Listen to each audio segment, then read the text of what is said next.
Hi ළමයි කොහොමද ඔයාලට? ඔයාලා හොඳින් ඉන්නවා කියලා හිතනවා.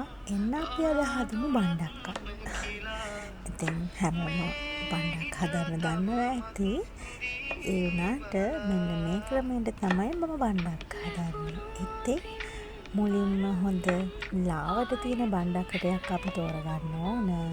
ඊට පස්සේ ඒක හොඳට සෝදගෙන ඔන්න ඒ විදියට මේ මං හදන විදිය. හරිද? මේ මං බණ්ඩක්ක කපන විදිය.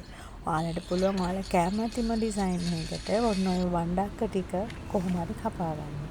ඊට පස්සේ මේකට මම ලුණු ටිකක් දාගන්නවා. අපි වැඩිපුර ලුණු දාන තරමට ඔයාලා දන්නවද අපේ කෑම රස වැඩි වෙනවා.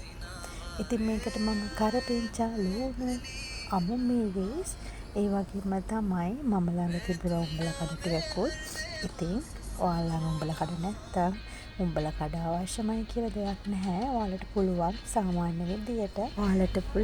සාමාන්‍ය විදියට බණ්ඩක්ක ටික උයන්න ගන්න. ඉතින් මම මේකට දාගන්නවා කහ ටිකක්.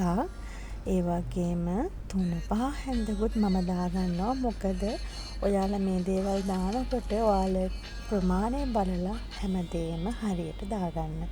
මම ඒකට නැතුවම බැරි උළුහල් ටිකකුත් දාගන්නවා. ඔයාලා දන්නවද උළුහල් දැම්මම හරිම රසයි අපේ කෑම.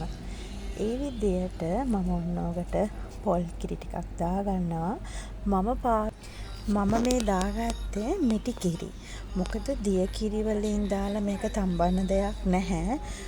බණ්ඩක්කා ඉක්මනටම තැම්බෙන එළවලුවක්. ඒක නිසා මම මේකට මිටි කිරි ටිකක් තමයි අද පාවිච්චි කරේ.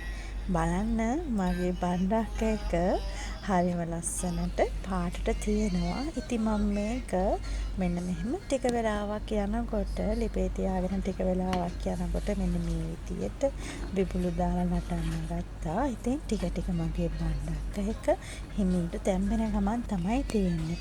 හැබැයි අමතක කරන්න එපා මට ගින්නේ බණ්ඩක්ක උයා ගන්න. ඒ වගේම තමයි මේ විදිහට ලස්සනට පාටට ඔයාලට බණ්ඩක්ක උයාගෙන කන්න. කවදාවත් හට්ටියේ පියන වහන්නත් එපා. එහෙනම් තවත් ලස්සන රෙසිපි එකකින් හම්බෙනකම් ඔයාලා පරිස්සමින් සතුටින් ඉන්න.